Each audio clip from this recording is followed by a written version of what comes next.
talking about some really hardcore stuff today.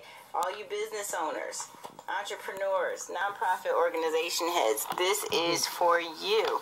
And everybody else, if you're listening, it's also for you, because I think it's good for you to understand what's going on in the administrative side of business with all this technology stuff happening. So here we go. So with technology becoming a major factor in every aspect of business, and organizations of all sizes are forced to embrace new technology trends to accommodate their audiences and target markets. Some organizations are in an uncomfortable position, and they have to confront these challenges. They don't know how to do it. They don't know what to do. And so many are acknowledging that change is necessary and turning to technology consultants like myself and like my guest, Bakari Finley, who's here with us today from Chicago. Welcome, Bakari. Hello, everybody. It's a pleasure to be here. Bakari is an information technology specialist and project management consultant as well. Bakari, do you want to tell us a little bit about you and what you do? Well, basically, I manage organizations through the process of change management. And that's basically taking the organization from the being scared part of oh man, we got to do something with our website, we got to do something to make money, and basically trying to come up with strategies on how to make the transformation easier. Chris, I don't know if everybody knows this, but Chris is smart. We talk for hours about things that after we get through, we want to write them down, and he's very, very smart. So he's giving me a lot of these ideas. And she takes me through processes because I understand technology and basically the implementations of the tools and even a lot of the language. But when you have the tech aspect side sometimes hindering organizations, you need a go-between. And I am the conduit consultant mostly that goes between the two parts really well. It's easy for sometimes, well, actually hard, I think, would you agree, Chris, for people to go from tech to business. It's hard for people sometimes to go the opposite. I totally agree, and thank you for the compliment, by the way. Thank you. The truth is always the truth. The truth, not hard. So let's kind of talk about some stuff. Organizations who are tasked with moving into the millennium, what are some of the things that they should do? How do they get started? How do they get started? Well, you have to really know thyself. And this is really hard, I think, for an organization to do. It's hard for you to know what you do well, what you do great, and what you do exceptional. And how to identify this sometimes takes an outside eye.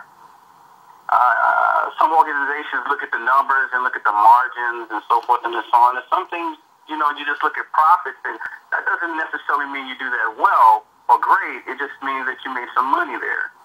So you have to really take, I would call, a 360 view of your organization and bring in people that necessarily aren't in your organization but use your products or use your services. And they can give you an internal type of process to gauge yourself or where you're at and how you are. And you know what? You mentioned something and this is the case with business owners and using technology all over the universe. You're right. A lot of people throw things at the wall to see what sticks. And if it sticks a little bit and it kind of looks like it's a half good thing, they keep it and they don't really look at it and see if there's, a value add there. Or they'll keep it at the same level that they've been using it and they don't grow it. Right, they don't grow it. They undercapitalize. In layman's terms, doesn't get it real layman's. They basically devalue what they invested in the beginning. Tell it. Your MIS department or your IT department. I don't care if your IT department is you. When you build your business, your IT department, unfortunately, people spend a lot of money into the product itself. And our process of what we think marketing and so forth on, maybe what's a business card, Chris, or or sometimes, they come up and they put it on Facebook and they're done. Right. And they don't update it. Chris is always pointing out people's last updates. They're old on the website. He's good at Why that. you telling my business? That's not nice. Hey, I'm just saying, they keep people on their toes. But really, your person, your IT process has to be a big chunk of your business if you want to make money online or beyond. I'm gonna tell you about a conversation I had just recently, and to the person you didn't ask me what kind of phone I got. You know what? I got okay. an What Evo. kind? You have an Evo? That's an awesome right. phone. I love that phone. Pros versus Joes. I'm sorry. I just want. You know what? I won't get it though because of the same issue as Stephen when he called.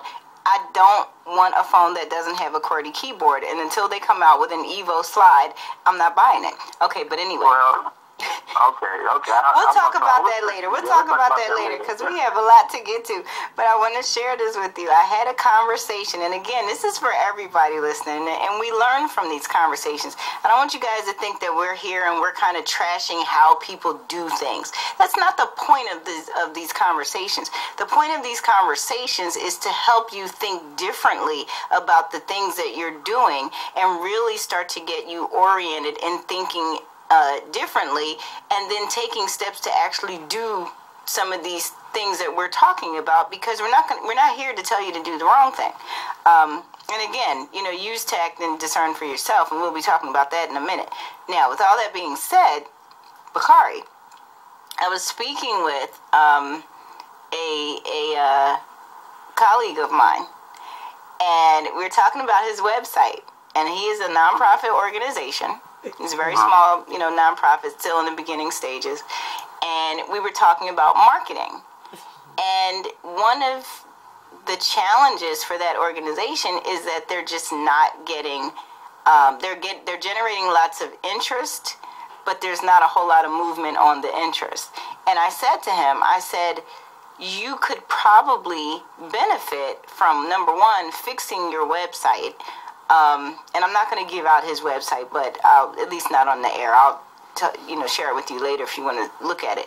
But but if you fix your website and kind of make it more interactive and give people something to do and kind of spruce up, the information on it. You've got stuff from 2009, 2010. We're about to go into 2012. Those types of things are things that will keep people from doing business with you. And you know what he said? And I always laugh when I hear people say this. I laugh on the inside. I don't laugh in their faces, but I laugh on the inside because his answer was, well, the people who come to my site are not looking for that stuff. And so if it's not there, they don't care. And I said, but if you look at your web stats, look at your web stats. I'm pretty sure that the number of people who come to your site versus the number of people who call your phone, it's a big difference in number. And you have to ask, for all the people who are calling, why are the other people not contacting you at all? It's the answer of an info commercial. It is. And you know what? Wait a minute. We're going to go to commercial, and then I want you to chew on that for the commercial. When we come back, I want to hear what you have to say about that. Okay. We'll be right back. This Money Minute financial tip is sponsored by Wells Fargo. The old phrase, "it takes money to make money," is one that still applies when opening or running a small business. There are many options out there for those seeking for ways to finance their businesses. One option is to open up a small business line of credit. Wells Fargo offers Business Line, which allows customers to access up to $100,000 for business purposes quickly and conveniently. Another option is a Small Business Administration Loan. This loan comes in a variety of options to suit your needs, so you can decide which type of financing is the best fit. Keep a close eye on your budget and cash flow so that you know which option is best for you to finance and grow your small business. Join us next week as we discuss tips on how to prepare for home ownership. This Money Minute financial tip is sponsored by Wells Fargo. For more financial tips and information, Visit WellsFargoBusinessInsights.com. Here's First Lady Michelle Obama and Brad Lidge at the Philadelphia Phillies for Let's Move. There are so many fun and easy things we can do to be healthier. First, set aside an hour a day to get up and play. Second, play can be anything. Catch, tag, just running around. Third, eat healthier. It's key to the whole game plan. Everyone can play. Visit letsmove.gov and get moving. A message from Let's Move, USDA, the Ad Council, MLB, and the players. I'm the word on the street. Ain't nobody hotter than me, bros. Wish they was me. I'm superb, fly like a bird. 16 with the baddest curve. Really checking on me. I'm hot, but I'm cooler than you. We're back. Bakari. Chris Curtis here, Tech Tuesday. I'm so excited because I want to hear what he has to say. I want him to give it to you straight, no chaser. I'm so excited that I want to get right to it, but let me just say that you're listening to Chris Curtis on Tech Tuesday. And my guest is Bakari Finley. He's a technology consultant from the Chicago area, and he's hanging out with us today talking about organizational change as it relates to technology's influence on that. So, Bakari, before the break, we were talking about a situation where a nonprofit leader was saying that his website really didn't matter, and as long as, the people who are going to it are finding value in it, then, who cares what anybody else thinks? What do you think about that? Well, I kind of understand, I used to laugh, I'm laughing like you, but after sitting in front of so many clients, and how they think of it, they don't do this part well. If their product is selling on their site, they're not really thinking about, let's say they have a hard product like, soap or whatever, and it's sitting in a store and it's selling so much and they're trying to grow it online. They're not thinking about that whatever they're making in that store is incomprehensibly small compared to what they could push out over the internet, because the internet is global. Right. So you're limiting yourself in a lot of ways. So if you don't capitalize your website or put somebody on your website with skills, basically, just to focus on your product on a website, you're limiting yourself. We're talking about a lot of money just going away. And you have to make your website relevant. And how do you make a website relevant every day? Well, and can you elaborate a little, too, on not just the website itself, but what about all of the funding your website can attract if it's designed correctly, or if it has the updated information, or if it has, the activity where people can actually see participation as opposed to having to call you to see how your programs are doing? I mean, personally, I think that affects. Like that. Yeah. Go ahead, Chris. Well, I guess what I want to hear, and what I'm trying to get you to kind of comment on is, what other issues aside from the just the technical look and feel are issues that come up when your website isn't right? The biggest thing I would think that would come up if your website isn't correct, and this is just websites. See, your website is a constant growth process because it's changing as your business is changing. Right. But often your business is changing and you're not changing your website. Because back in the day, websites used to be glorified postcards or brochures. But if you take your website and you look at it like that really is the business, your modeling has to change. You have to take it from a modeling of, that brochure modeling to the modeling of, I'm going to get all my money from here. I'm going to get 60 or 70% of my money from here. It's a convenience thing. You see what I'm saying? The convenience of getting online through smart technology, through the internet in any aspect, phones, you name it. We can even get online. I was on a plane and getting online. So it's too much access and freedom, and that's what America is. That's what we pay for. We pay for $3 Coke. This is the home of the big gulp. We are greedy. Just for the record, I'm in Delaware and Cokes are 99 cents, but I'm just saying. Well, it's not. It's but I'm with you. Hotels, inside hotels, things are overpriced. You know, so what are we paying for? And you want your product to be on that type of model and convenience, and that convenience modeling pays. You know, I'll give you a really good example. I was paying my electric bill, and the electric company here is, I'm not going to say the company, but it's an electric company here. And basically, to pay your bill online, they charge you like $3. They penalize you for saving them paper? I don't understand you that. have to have electricity. They will charge you $3 processing fee, $3 whatever, and call it a processing fee to pay your bill online. Do you see the math on that, on the countless hundreds of thousands or millions of customers this company has? Do you see how they flipped it? Somebody like me came in here and thought of that one. A company already is getting your money. They're charging you to pay your bill. I'm talking about, that's a need product. That's different. Most people have want products, but you can still do the same thing with want products. That's why we have $100 shoes, $300 purses. You have to take that modeling and come in with a specialist to evaluate those things. Because, unfortunately, the smaller the business is, Chris, you know, we wear all these hats, and we're not pros at everything. Right. You know, but if we reach out to individuals that do have some expertise and value their expertise, it will generate a huge dollar amount on the back end that we couldn't even fathom. Just take the idea just in your mind and multiply whatever you times 4. That's probably the turnaround that you would get if you looked at it, that transition. You have to divide your business up. I want everybody to write this down. You can divide your business up. I don't care if you're by yourself or you're sitting with 1,000 people. You can do it just like lawyers do it. They do 33 1/3. 33% of whatever's generated, that's how they're modeling their business.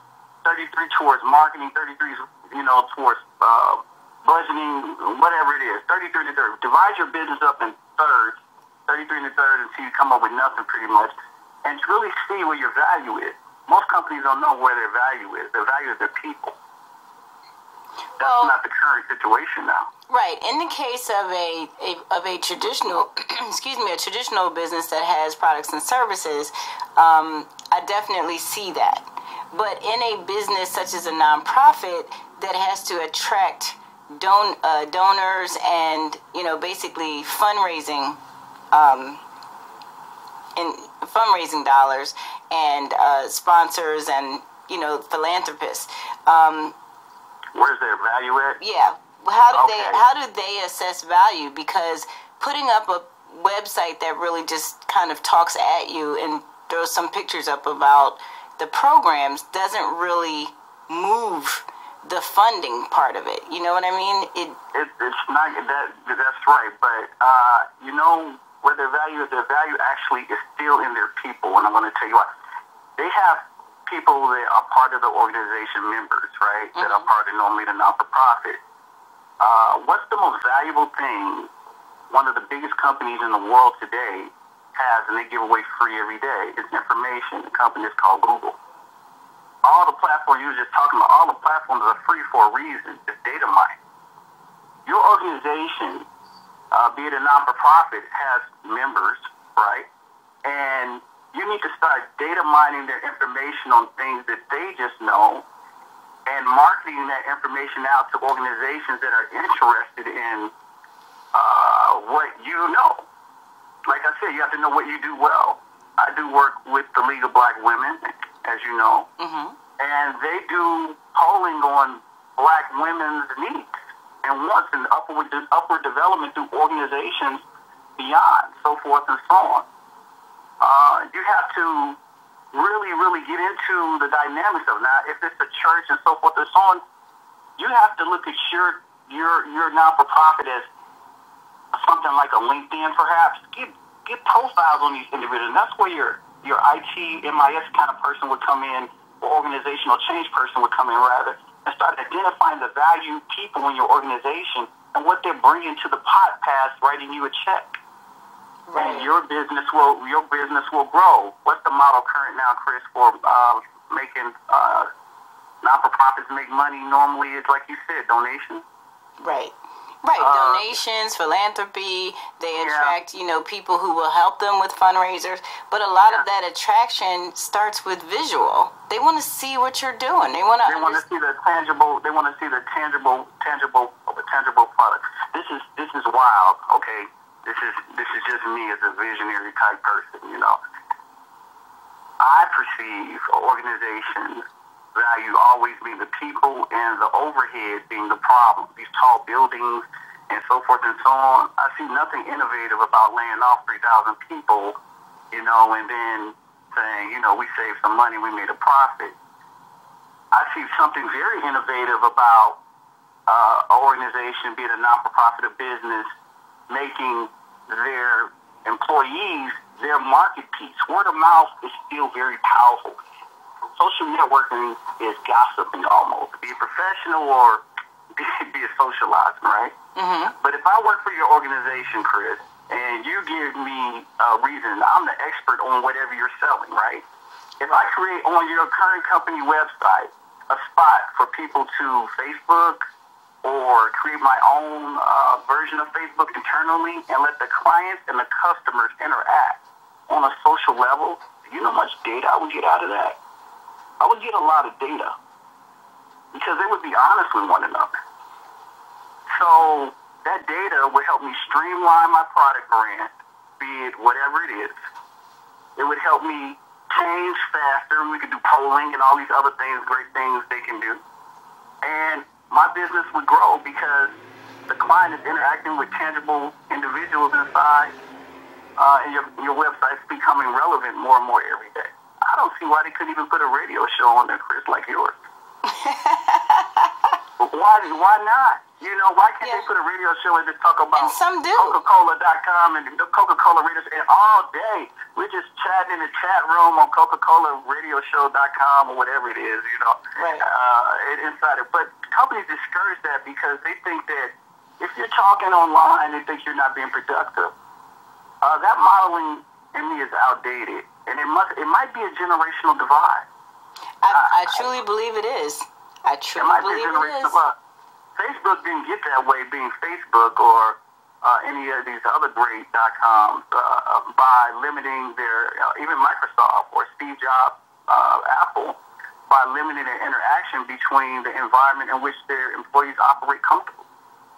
Your comfortable setting, if you have a proven employee, they've been there a minute and they're cranking out this type of work, there should be somebody monitoring their aspect of it. And the reward should be work 3 days in the office, work 2 days home, work 2 days in the office, 4 days home. Get rid of those 200 glorified, what would you call a skyscraper? Glorified bling bling. And you would have a lot of money in your business. But it would be relevant every day is my point. Be a non-for-profit. If it's one person in there, he would need to create some type of social thing, something to get going. And it's probably really hard, Chris, and you can tell me if you agree, probably really, really hard for an individual to do this because they just hire a web developer, and then the web developer, make me a site. Right. And then they say, but they don't have anything behind it. What about the marketing of it? I think that's a big faux pas worldwide, is that people go out and they pay to have websites done and then they don't market anything. So then you have a website that nobody knows exists except the people you tell about it, who may not tell as many people about it as you. And then the whole purpose of putting it up in the first place kind of dies over time because you're not seeing the traffic, or you're not getting the right traffic. But that's another story. That's another story. It's a long process. It's a process, though, when you think about it. It takes... And people don't know how long the return will be because they think it'll be instantaneous because it's online. Well, if you put your product out there, how long did it take for you to break even? Take that same formula, and that's how long it probably is going to take you to break even when you're doing your marketing online. Right. But if you put it in there in place at the beginning of your product going out there, it would grow simultaneously, and you would get the return. Develop a philosophy about it, and then we're going to move on to the next topic. Check this out. My philosophy, and this is my philosophy, and I've documented it. This is my philosophy. Sometimes the longest lie we ever tell is the one we tell ourselves. All right? religion, that could be dating a woman, that could be dating a man, that could be whatever, right? When we stop lying to ourselves in business, things are all possible. Because we don't understand that even if we work in a big organization that's too political, right now everybody's running with their head ducked down, and they really don't want to come out. But you have to look at it like an organization, even if you're working for it, as a temporary hub to your next phase and transition to do something else. It will end like anything else. And your product is really not, your product is you. That's your product. Right. If they're paying you $100,000 a year to do something, they're making $50 million, $30 million, $3 million. All right? They're making a lot of money. Everybody's not a consultant. I understand that. There's nothing wrong with working for organizations, working for companies. But in your company, you have to develop some type of political structure and strategy to show your worth. You have to do it. And when you work for yourself, you really have to do it times 5, probably. Or you won't see the return and you'll really fall off. Right. And you know what? I mean, these are all. I know we're elbowing some people in the ribs. I know we are. I know we are. So I'm not going to open the phone lines just yet because I want you to be able to get out everything that you came to say. I want everybody to get this great information. But okay, so we've said some things. And I know there's probably some disagreement. Yeah, there may be some disagreement, and we'll give you a chance to talk about that in just a moment. But let's talk about some solutions, because we've identified what the problem is. The problem is that people don't understand. The problem is that most companies don't think about marketing until the afterthought. The problem is that people don't understand how the web works and how people are using it, especially their own audience. And also, there's an education process that people are running from. We don't run from it on our show. My listeners don't run from it. Not my listeners. My listeners are here to get it in. They want to stay up every week. Like what? They down to the catching, the picks, and everything. That's right. And so now that we know, and those aren't the only problems. Some people have capital problems. Some people have, motivational issues. Some people have human resource issues. Some people have time issues, space issues, marketing limitations, and all other kinds of other stuff. So don't think that we're not taking that into consideration. Oh yeah. Now, there's a process for it's a way to handle that. Okay, so now enter the solution process. Okay. How does an organization decide, with all these technology trends going on? You have blogging, so you got Twitter, Facebook, Plurk, LinkedIn. You have Chime now, Google Plus now. You have all the interactive media like online audio, video, Skype, YouTube. Like there's so many options now, hundreds, literally thousands of options for people to get involved in. How does someone who hasn't been doing it already start to make a change to do it? How do they decide which things to do? Okay. They hire me. No, I'm just joking. Actually, you're not. They can hire me too as well, but there's things you can do beyond, of course, hire me. In some organizations, they have a MIS manager. Mm-hmm. And those are basically people that manage information needed to manage an organization's efficiency and effectiveness level of an organization. They basically manage tools inside the organization to determine what's the best way to tackle problems or issues. Mm-hmm. What we do in project management work, even like when I do project management work, we do what's called risk assessments or risk management, okay? Mm-hmm. And anybody can identify this, How do you minimize risk, mitigate risk, and avoid risk? That's pretty much the 3 things you want to do with risk and risk management. And you have to do that in your organization, in your business to get to a solution. You have to determine what's risky. If everything feels risky, then you have to take out things that limit you in your mind. let's take out the number one thing I think will limit people that involves risk, and that's capitalization of money.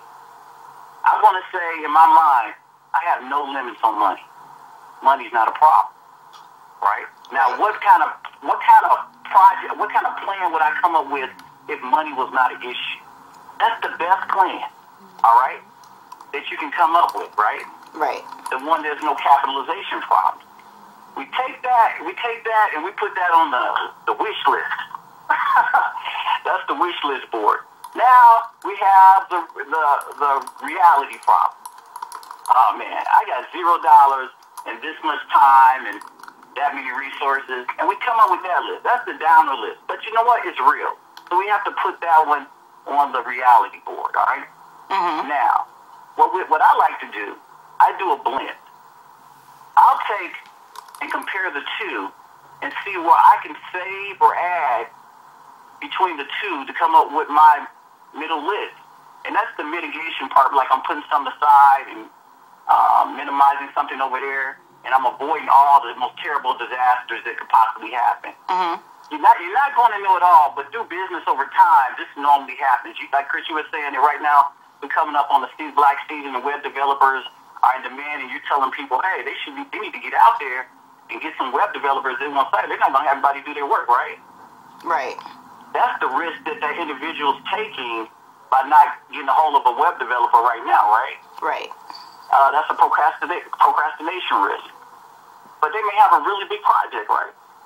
So we have to blend those two together and come up with something where we sacrifice, and I mean sacrifice, the best of both worlds to get what we want. And normally in the middle, you find that even flow. Sometimes the longest lie we ever tell is the one we tell ourselves. And we tell ourselves we're one thing, but we're really another.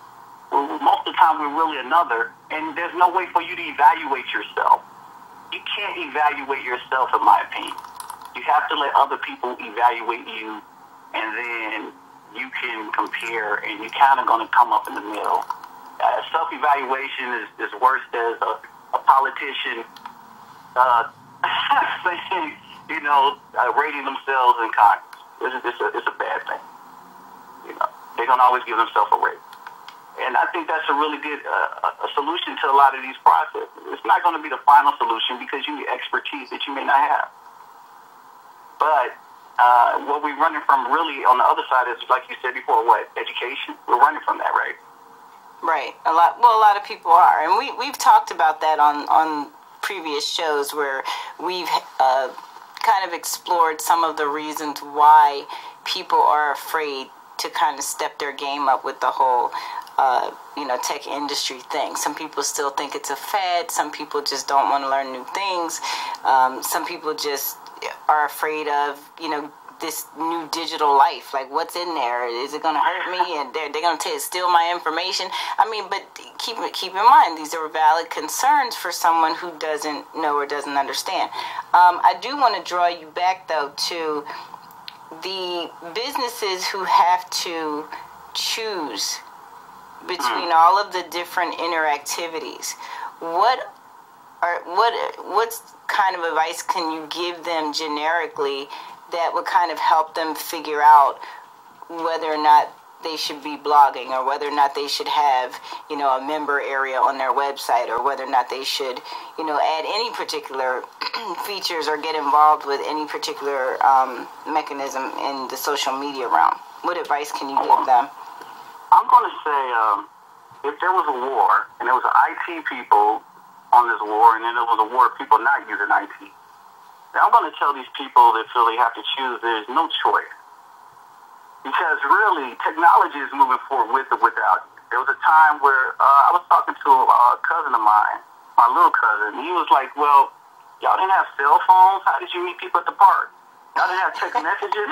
how did you meet the girl? Uncle, what's up? How did you know about that? I mean, what? I said, well, we told what time we're going to be there, and if she wasn't there, we weren't there. That's how it went. Well, technology is moving regardless with or without you. Now, you have a choice. Most of the country has a high school degree.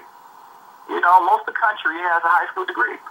But America, on the whole, is really kind of bright.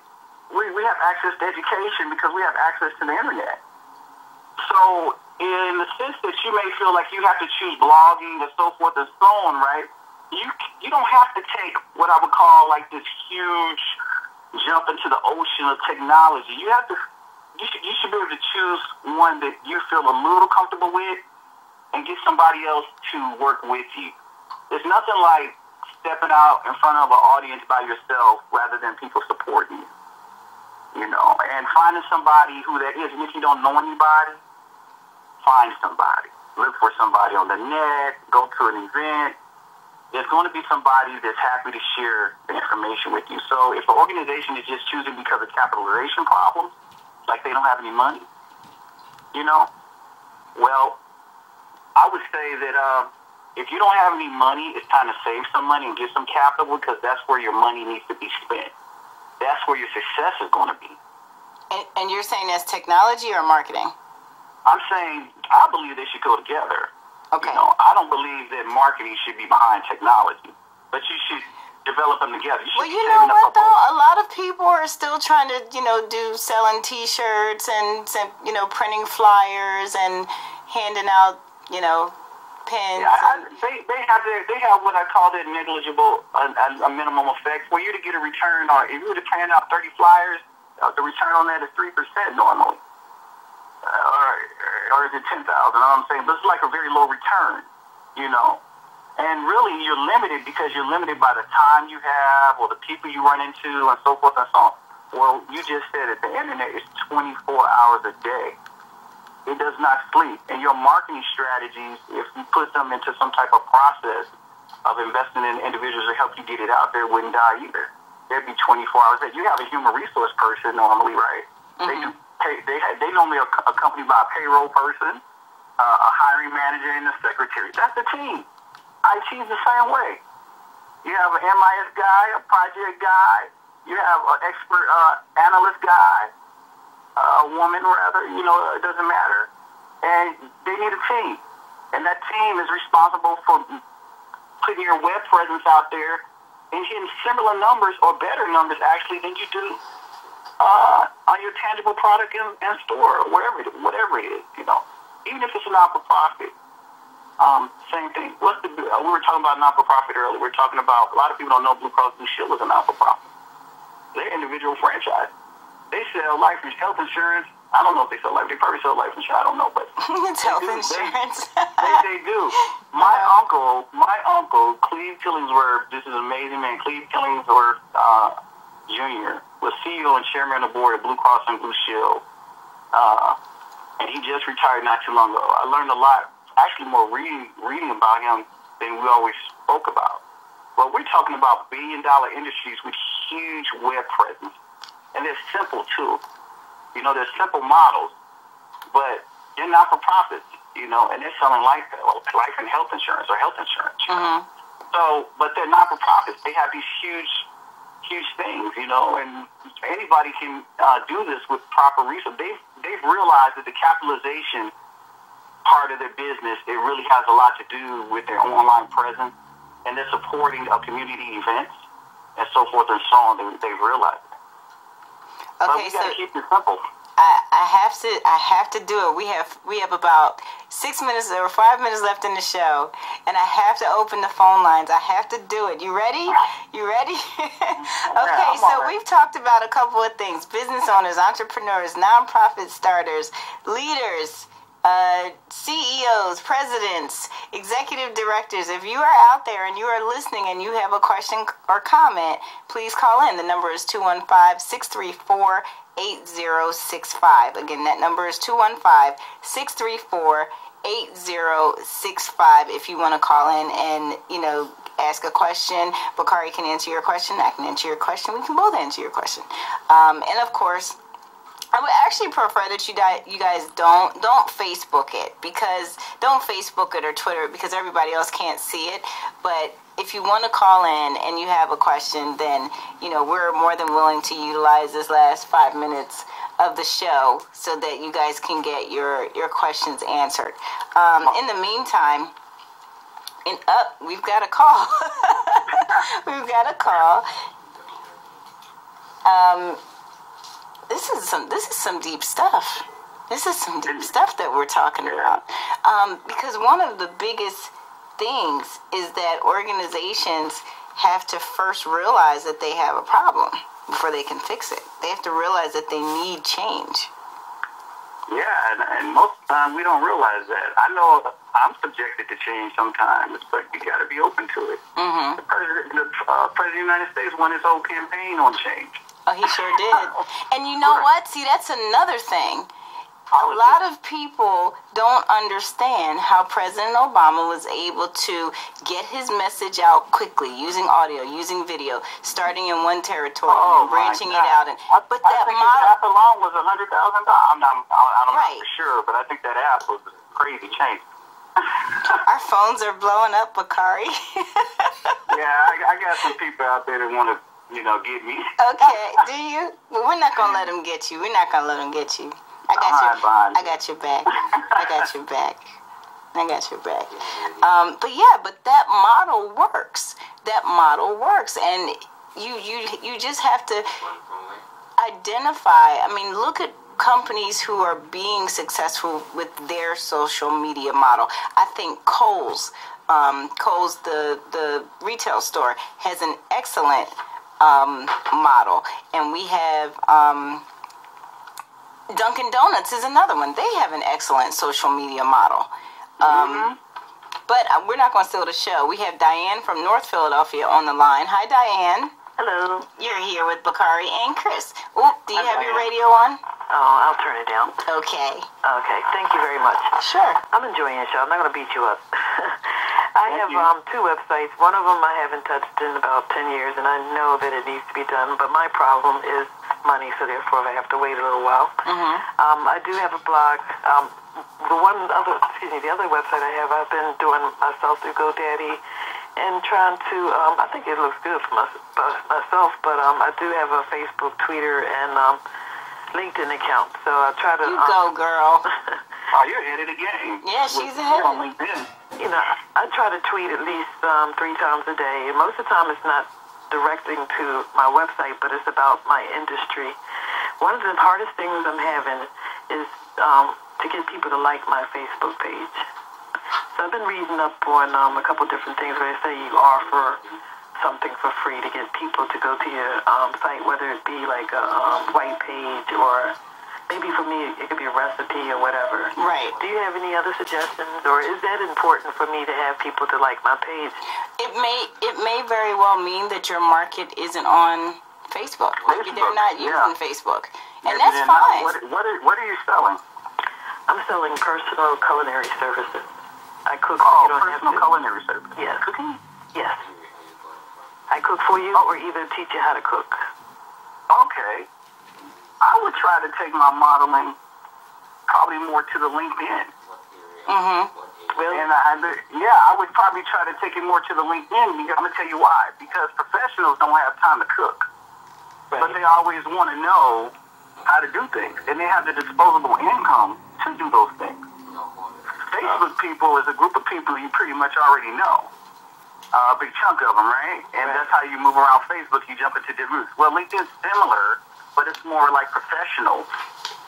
You take that modeling to LinkedIn, you probably will get a better response. And join some big groups inside LinkedIn that accommodate those things, like hospitality groups or restaurant groups, or even large corporate groups that deal with the product that you actually use. If it's a Weber Grills, I don't know. You know what? We'll continue this conversation on Twitter. Diane, thanks for calling in. And we have another call. We have about 2 minutes to answer the next question, and we have 2 callers. So let's get to. I'm sorry, Diane. I'm sorry, Bakari. I'm sorry. Okay, so Nick from Delaware. Hey, Delaware. Hey, how y'all doing? Hi, Nick. How are you? I'm doing good. Bakari, I just want to let you know I'm probably the lead topic into this discussion because I am that nonprofit organization. And I must agree with you. Chris is smart. He's a wealth of information in this tech world, and I do listen. But just like you say, it's a process. And I think, and I am revamping the nonprofit, so, it's a process to where I got to start from scratch a little bit. But to not, I know we're out of time here, but I just want to say I agree totally with you guys. And I just want to say it's a process, Chris, and I will get there. And that's all we can ask for. Thank you for calling in. We have Sandra from Illinois calling in. Hi, Sandra. Hi, Chris. How are you? I am great. How are you? I'm doing very well, thank you. I just wanted to call and comment and commend the both of you. We are the League of Black Women, and I know you all know our organization. One of the challenges that we have actually isn't the tools, because we have great consultants like Bakari, like you, to help us with the tools. But you are meeting us in what I call a transformative leadership period. So you're not only transforming our technology, but you're transforming our thought leadership on how we'll be forming our future. So I am saying that it's important for leaders such as myself to not only be patient, but be courageous. And as Bakari said earlier, understand that the risk isn't in what you do, but the risk is in what you don't do. All right. All right. Thank you, Miss Sandra, for that. And Bakari, thank you for hanging